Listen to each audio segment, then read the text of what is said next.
If you want to make a little bit more money, then concern yourself over your family. If you're going into business because you want to make money, then you might as well just give up now. Falling in love with your customer. And ultimately, a business exists to do one thing.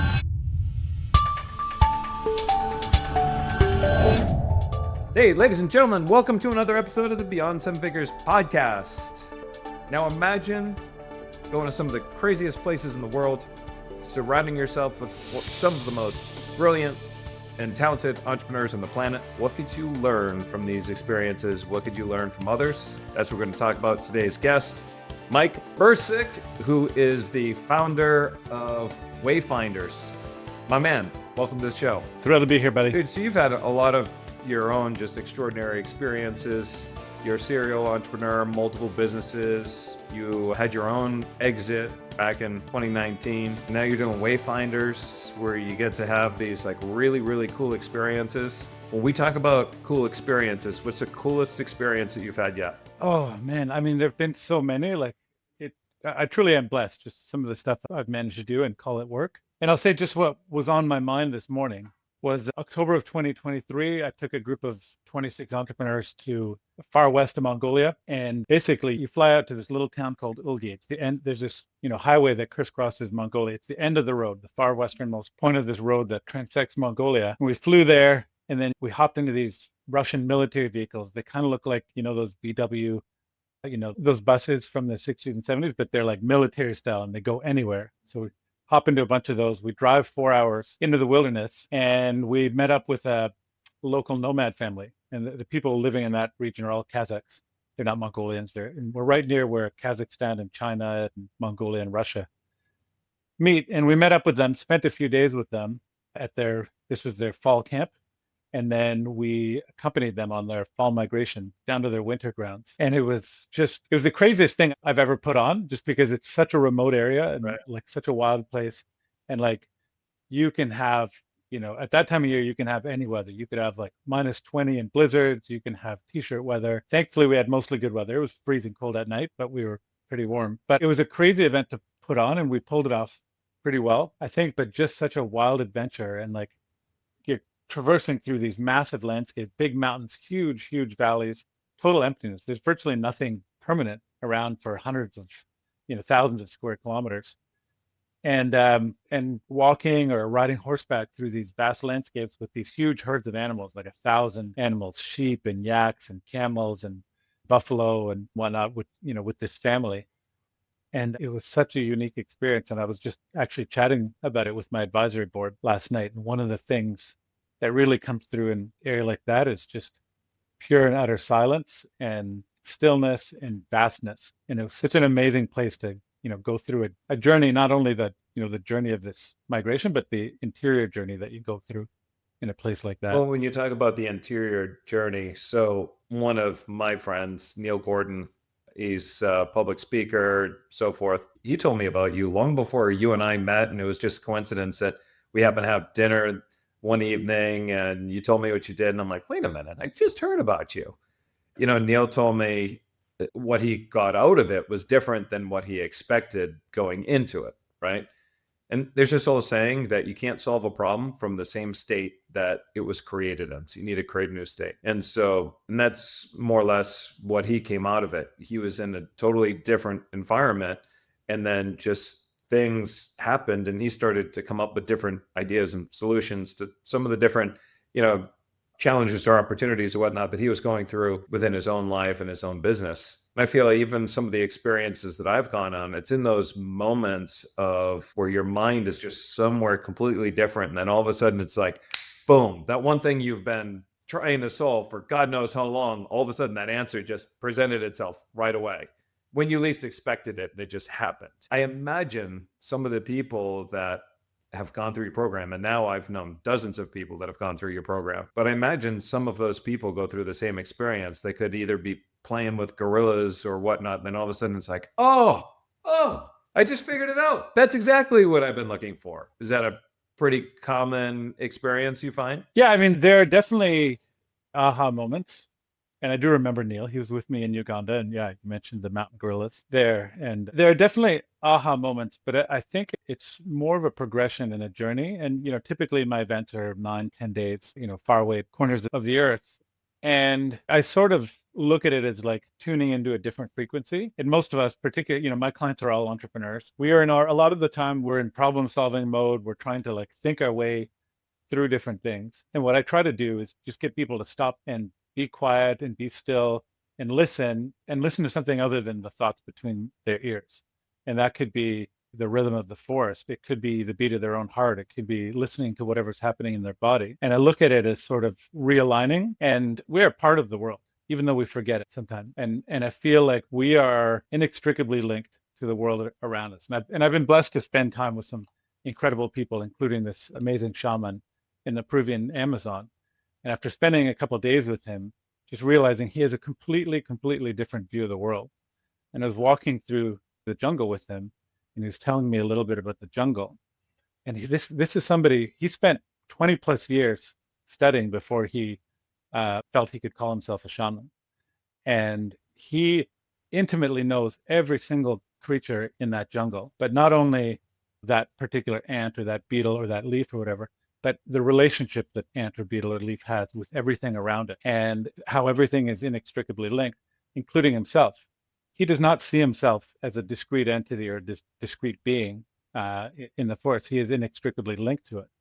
And so, and I've had experiences, and in that particular event, I took people into the jungle we sort of left them on the trail. We spaced them out so they could have a place all to themselves and left them there for about 3 hours Wow. and just no phones, no journals, nothing, just sitting there. And several people came back to report that they had like profound mystical experiences, including myself. I had an experience where the jungle spoke directly to me. And it was, I don't know how to explain that, but it was a very mystical experience. And I felt deeply connected to everything around me. And so what I try to do is to get people to remember that and try to tune into a little bit of a different frequency, heart, soul, the world, jungle, whatever, the forest, whatever that may be, because there's so many other different frequencies that we can tap into other than just, our problem solving brain. When I immerse people in that environment, whether it's in Mongolia or Uganda or Papua New Guinea or in some of these other places, it gives them an opportunity to access something different. That aha moment or that realization may also come about in a conversation they have with somebody else there. And I try to make an environment where, it's people feel very psychologically safe to just open up, be completely vulnerable, share what's going on, which they might not have in other places in their lives. In short, there are aha moments, but really it's just sort of kind of an aha journey over multiple days to try and get to something deeper. So one of my good friends he's now retired from the NBA, Hall of Fame, the whole deal. And he's got a child, and his child is looking to have a career in basketball. And I said, well, you did really, really well, and you played on the Lakers, for the Denver Nuggets, and so forth. So what is like that one big piece of advice you're going to give your child in order to help him become more successful? And he said, I want him to be well-rounded. And I said, what does that mean? He said, I want him to do things that are not just basketball. And he said, because the more well-rounded that you can be, the more you take on other things and not just focus on that one thing, you're going to find that your body will develop in other ways to give you other, opportunities. And similarly, I spoke to a gentleman who's he won I think he's the world wakeboard water skiing champion. I believe that's what he is. And I said, so, what is your big secret? And he goes, I became good at sky skiing. I became good at barefooting. I became good at all this other stuff. I got to, create that little bit more of a well-roundedness. And now when we look at ourselves as entrepreneurs, we're entrepreneurial athletes, right? That's what we are. We're entrepreneurial athletes. In fact, I've been talking about this for a while, but then Jamie Dimon over at one of the big banks, can't remember offhand, he recently just talked about how, look, we really need to be thinking of ourselves as athletes, as professional athletes, and entrepreneurial athletes. So very similarly, when you say, okay, we got to be well-rounded, doing things like taking yourself on these different experiences and whatnot, just kind of allow you to develop ways that are much more profound than showing up to the office every day and putting in, 40, 60 hours, because you do end up expanding those different possibilities. And you talked about just being able to go sit in the jungle and think. And that is actually really, really important for creative thinkers and visionaries, just to have that moment for just a minute and just do nothing and just allow your brain to defrag. Back in the day when we were kids, do you remember we used to have to defrag our computer? You'd have to like press this little button and you could even watch like the little squares, change colors and you defrag.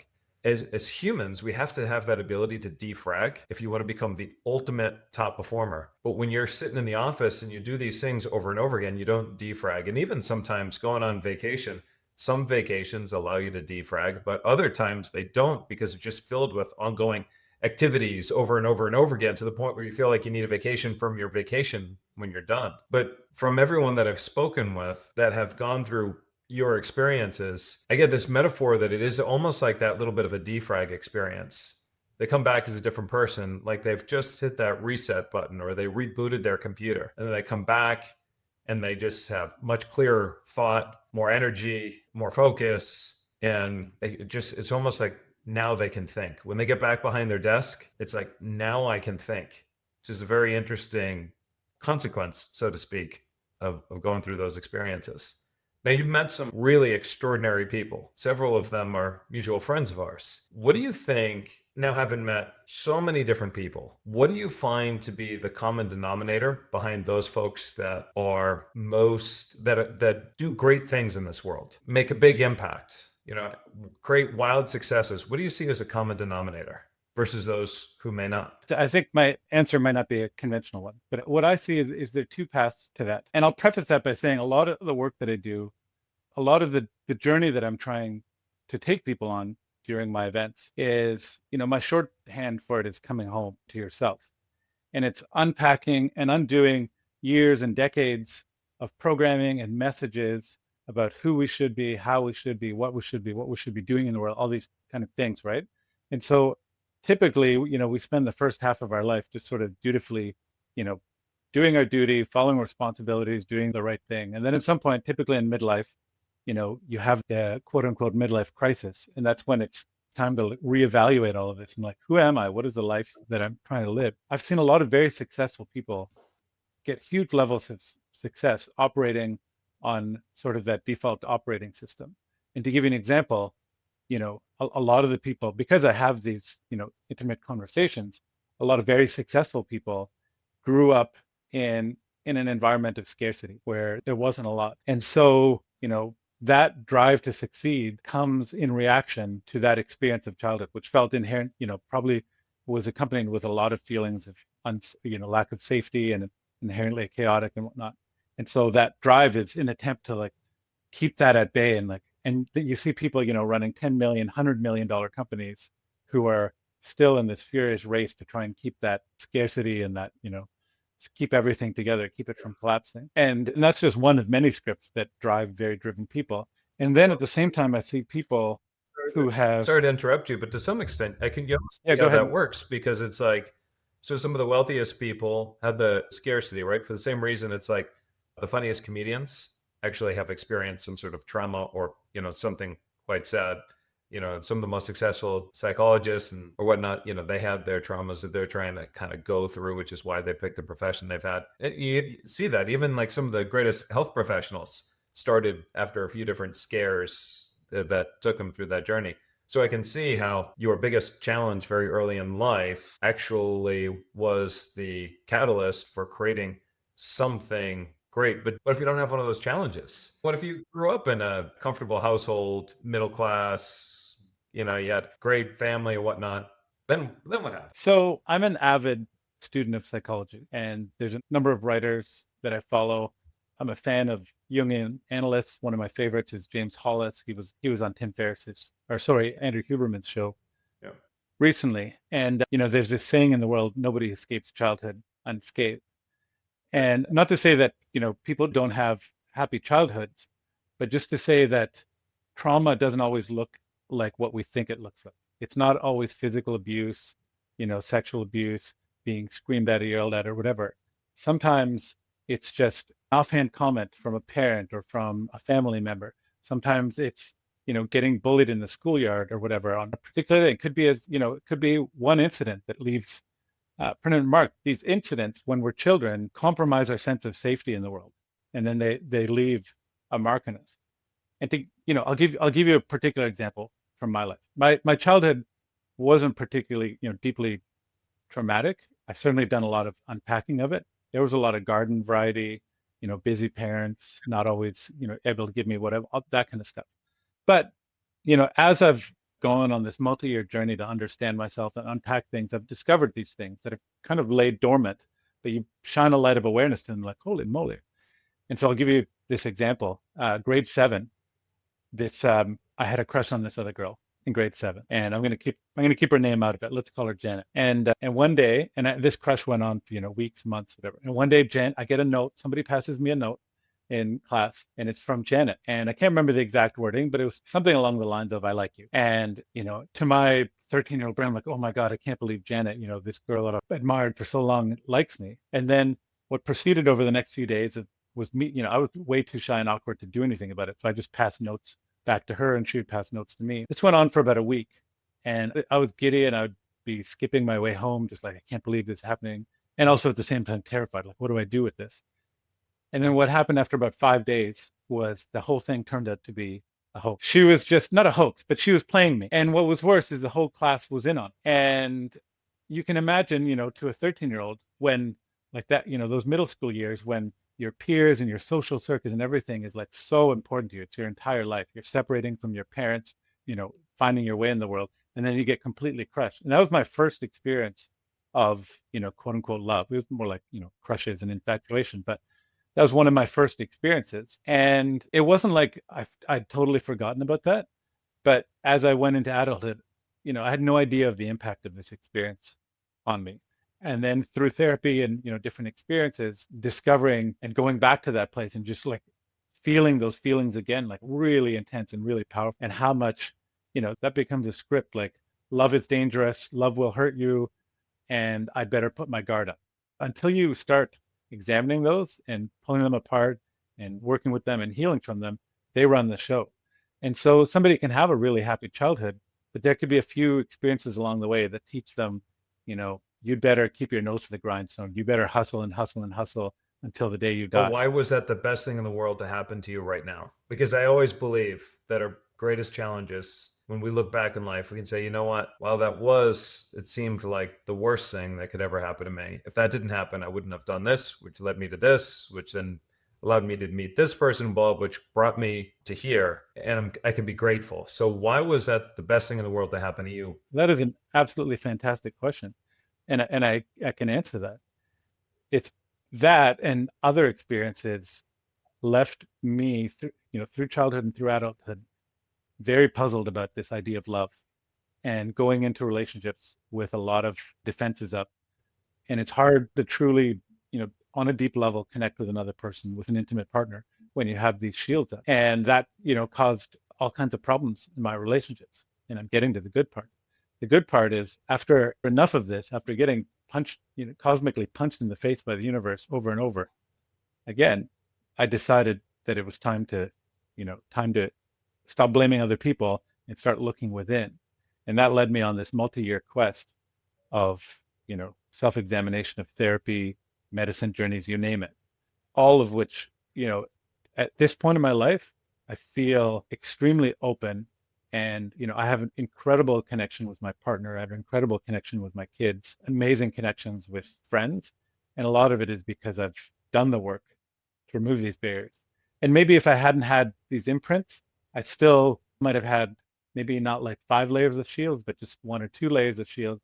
And I might never have been given the incentive, the tough incentive to start examining this. And I might have just kind of, operated at a 6 or 7 out of 10 experience of love. But these days, I feel like it's more like a 9 or a 10 out of 10 because of that. So thank you for that question. So this is the first time I've actually shared this story on any one of these podcasts, but your story is what's going to inspire this story. So when I was in 8th grade, and all throughout my grammar school and younger years, I got bullied quite a bit. But when I was in 3rd grade, I had an 8th grader grab me to the back of the bus, smash my head against the back of the bus, and I ended up in the hospital for a couple of weeks as a result. But the bullying continued all the way through until I was, or It basically was until I went to high school, then the bullying stopped. But in eighth grade, I remember getting invited to a party. It was really one of the first times I'd ever been invited to a party. And I got so excited. I mean, similar to you get this girl and it's like, I like you. And I was like, oh, I couldn't believe it. I was like, it felt so good to be invited to this party. And it was with one of the more popular kids in the class. And I was like, oh, this just feels so good. And I just remember just being on cloud nine. And then somebody asked me, are you going? And I was like, yeah, no, I'm definitely going to go. I mean, are you kidding me? And then I overheard them talk to the girl who invited me and said, you invited Charlie? And she says, yeah, my mom made me invite everybody. And I was destroyed. But I said, you know what? I'm still going to go anyway. But then all the kids started talking and they were like, are you going to go? Are you going to go? Are you going to go? Because they didn't actually want me to go. But I got the invite. So I was so committed that I was going to go anyway. And so then they started talking amongst each other, and I knew something was up, and I didn't know what was going on during that time, but I knew that they were then planning something for me when I got there. And so I showed up at the house, and they were holding the party in the garage. And what the kids decided is that when I showed up, they were going to pretend I didn't exist. And so everybody ignored me. So I get there, and I'm being ignored. I try to talk to people, they ignored me. Even my so-called friends ignored me because they didn't want to be the odd people out. So they ignored me. Then when I just finally kind of brushed it off and figured, okay, I'll just sit here by myself and people watch and everything else, they decided, well, this wasn't enough. We are going to physically believe that he's not there. So they started walking into me and pushing me. And then things started getting more physical. And then I snapped and I pushed one of the kids. But when I pushed one of the kids, now this is his eighth grade. So there's like awards and stuff on the table, like little gives away. Well, the kid fell back, hit the table fell down, and a bunch of the stuff spilled on the floor and a couple things broke. The parents came running out and they heard the bang and they go, what happened? And everybody was like, Charlie, Charlie, Charlie, Charlie did this. So now the parents are mad at me. At this point, I couldn't emotionally handle any more of just everything that was going on. This is in the middle of winter up in New England, so it's cold out. So I decided I can't be here anymore. I didn't bring a coat because my mom had dropped me off and I just, was going to run right in, didn't want to lose the coat. So I grabbed a little red balloon that was on the stairway on the way out the door. I sat outside in the freezing cold, staring at that balloon until the end of the party when my mother picked me up. And my mom picked me up and she's like, how was the party? And I told her it was fantastic. I loved it. It was amazing. And I lied to my mother because I didn't want my mother to feel bad. And I only told her just a few years ago what actually happened. Now, what I didn't realize, like you, it took me a long time to actually process through that. It wasn't until a few years ago, I remember being in my early 40s saying, God, I can't believe that I'm actually still reliving those moments from back then. But the reason why it became the best thing in the world to happen to me right now is because I wanted to be special. Like I just wanted to be special. So the way it shows up in my work now is where I feel like so great. Like it means more to me than the money that I get paid and all that other jazz. When somebody tells me, Charlie, that strategy you gave me completely transformed my business. Or I was getting a text message on Saturday night. It was about 10:30 at night from a client. And she was like, I just want to let you know that advice you gave me, I applied it to my kids' soccer team. And now we're starting to win games and blah, blah, blah, just for my kids' soccer team. And just now feeling that I can make a difference in somebody's life and it makes me feel special. That's my drive. I just want to, continue to serve and continue to deliver and continue to, in some ways, like it helps me feel special, right? Like that's my drive.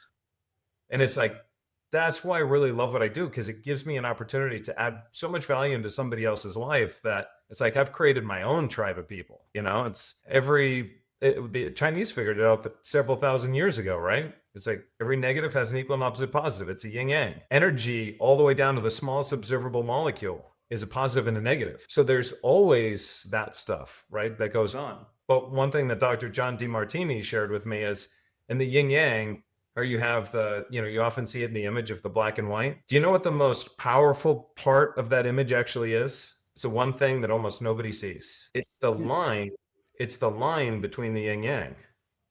And that line is actually the most powerful part of that entire image. And that line represents gratitude. It is the only emotion that is directly in the center. Every other emotion has an extreme. Love is an extreme. Hate is an extreme. Joy is an extreme. Everything has an extreme, which takes you slightly out of balance. But gratitude, it can be directly in the center. So even when things happen like 2020 and, the world was coming apart and business owners are starting to panic, I would bring people right into a powerful state of being and say, why could this be the best thing in the world to happen to you right now? Now, some people thought I was smoking the wacky tobacco. What are you talking about? Airlines are grounded, we're losing business. Why could this be the best thing in the world to happen to you right now? And when they got themselves in a powerful frame of mind, 86% of them experienced the best years they had ever experienced in their lives.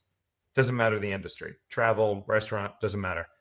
The best time ever because they kept themselves centered in that one spot. So I can see how even in some of the journeys that you go to, my hallucination is that people are sitting in the jungle and they're staring around and they're just looking. That powerful emotion, the natural emotion that one would feel in that powerful state is just gratitude. I can't believe I'm here. This is so awesome. It just overwhelming sense of gratitude and kind of like recharges that battery. It just brings a lot of power back to the person, centers the person. Would you say that's an accurate statement? I would. And I also wanted to thank you for sharing that beautiful story. See, we have a lot in common. Your story and my story is not too dissimilar. Yeah. And what my observation of that was, you talked about, your own personal drive to feel special. But what I hear in that story is a desire to help other people feel special and feel recognized. And it's exactly the same sort of source and wellspring. A lot of my childhood was marked by, very similar, this desire for belonging and feeling kind of left out of most of the circles for belonging, including many times in my own house. And a lot of what drives my work these days, and I think comes from a healthier place now, and maybe at times might have come from that sense of scarcity, but now comes from a deeper and healthier place, is the desire to create spaces for belonging, for people to be able to show up and bring their full self and be, warts and all, and be completely accepted at there. And that to me is an amazing feeling when I can create that. And that I think is, and to go back to your original question, and I talked about how, some entrepreneurs, visionaries, people who create these amazing things are still driven by these ancient, powerful scripts from their childhood. But the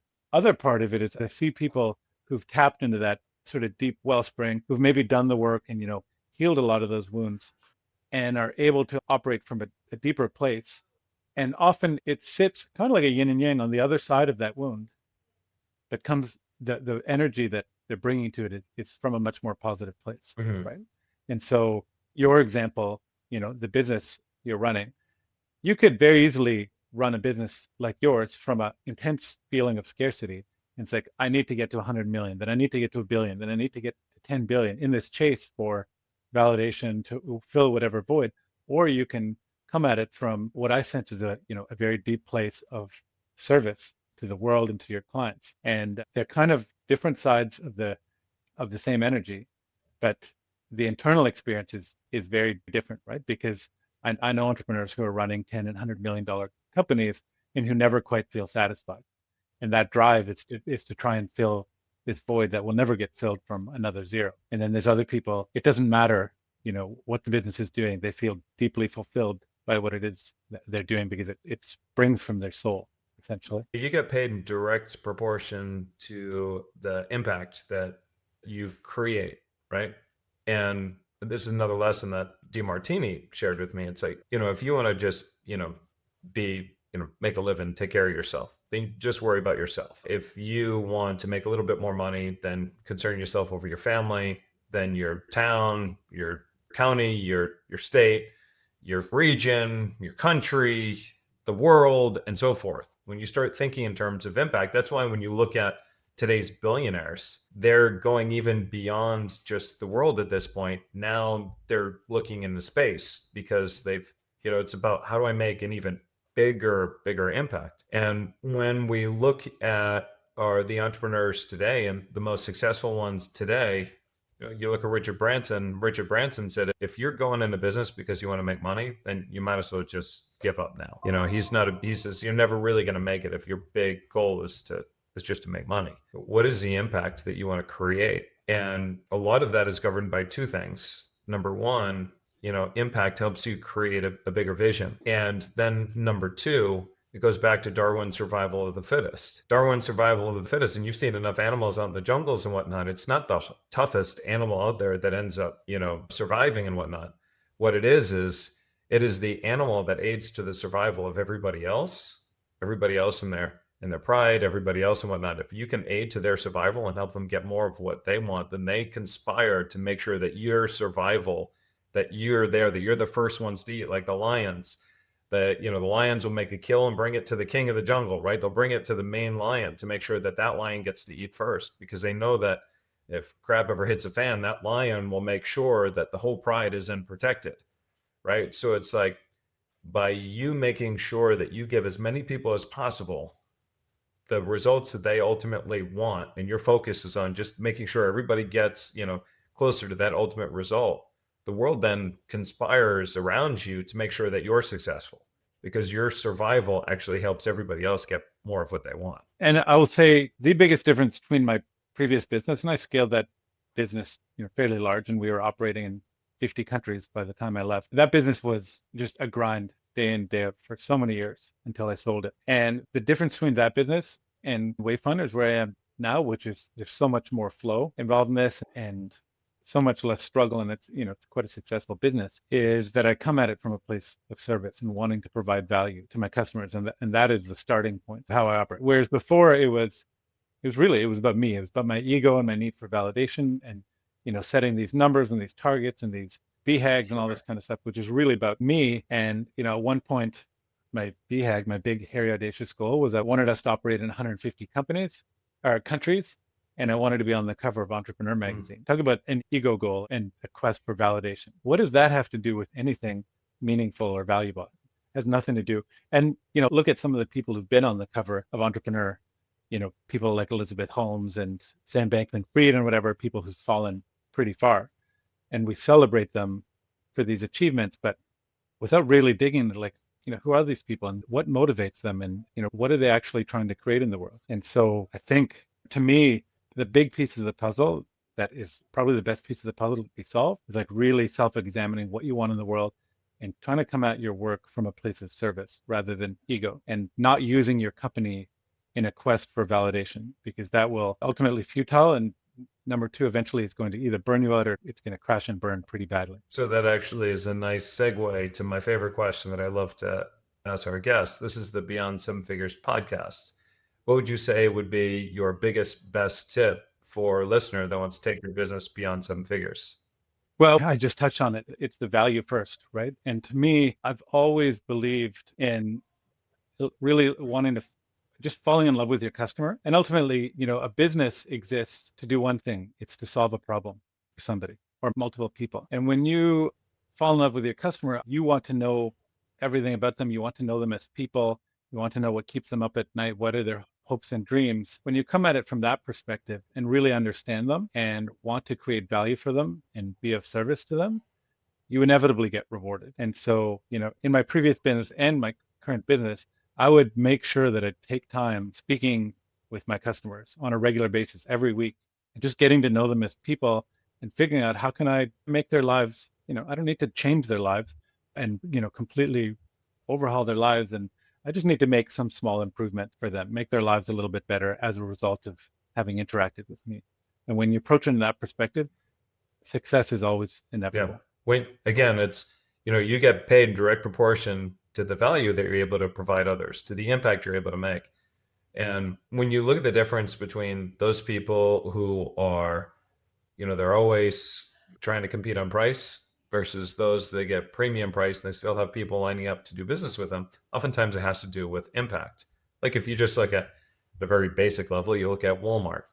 Like, look at Walmart, well, they're competing on price. When you walk in, you feel like a commodity. It's just, you walk in, you walk out. They don't care if you have a good experience or a bad experience. It's just, it is what it is. You get something cheap and you walk out the door. Versus you walk into Nordstrom and the impact that they're trying to provide is ultimately comes down to experience. What is the experience that you have, and they want to create a great experience. So even something as simple as, I was walking in with my kids and the person behind the desk was like, it looks like you're trying to shop, but and the kids have maybe another agenda in mind. And I'm like, yeah, I'm trying. This is when they were younger. And she said, I will sit right here so they will always be in your view. Would it be okay if I sat and played with your kids and you could watch me while you're looking? This way you could pay attention. I'm like, oh my God, that'd be amazing. So she focused in on that. And then I happened to ask her, do you happen to know if there's a certain perfume? And she says, well, we don't have it. I go, oh, I was hoping I was going to get that from my wife. She said, but I do know where you can get it in the mall. So I tell you what, I will actually run out and I will go buy that for you. And I will come back while you're doing the stuff. Will that help? And I'm thinking to myself, well, this is wild, but okay, go ahead. She runs out, she buys it, she comes back, hands me the receipt, and only charges me what she paid for it. And I'm going, this is unbelievable. But after an experience like that, where, it's not always like impact, like we're going to change your life. And the impact could be, I just want to make sure you have the best experience you possibly can while you're doing business with us and make it as enjoyable as possible. After that, I'm like, Nordstrom has earned my business forever. It was just such a joy, but you'll never experience something like that at a Walmart. No, you won't.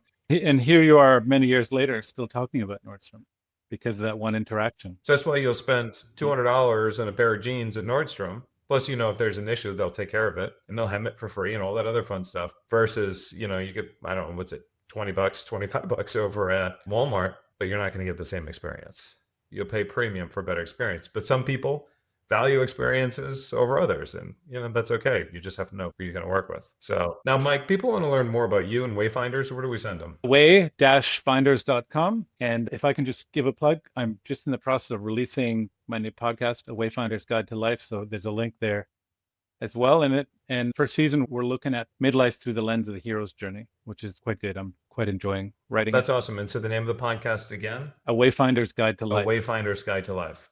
Awesome. And then that's Way-Finders. And where's your next trip? I'm actually going back to Mongolia in October, and then Patagonia in December, and then next year, 2026, March in Arabia, Egypt, and Saudi Arabia, and then October back to Bhutan. Wow. Amazing. Fantastic. And people want to learn more about those trips and go to Wayfinders or at way-finders.com. All right. Well, ladies and gentlemen, that wraps up today's episode of the Beyond Seven Figures podcast. One of the things that I love about these podcasts is I never really know where they're going to go. We just, between the conversations with the guests, we just let it flow. And look what we came up with today. And we really just went very soulful in a meaningful conversation about impact, about what drives people and their decisions, and why some people, maybe their journey to success is a little different than maybe somebody else's journey to success. I think one of the things that you may have heard is that regardless of who it is, everybody's got their own challenge or opportunity, what you ever want to call it, that was actually born through childhood, and years later it can still end up being perhaps one of the best things that can happen to you, framed in a little bit of a different light. So again, this wraps up today's episode of the Beyond Seven Figures podcast. For more tips, strategies, and information to grow your company faster, more predictably, and less dependent on you, also check us out at predictableprofits.com. Again, that's predictableprofits.com. This is Charles Got Out with my buddy Mike Brcic, and I will see you in another episode.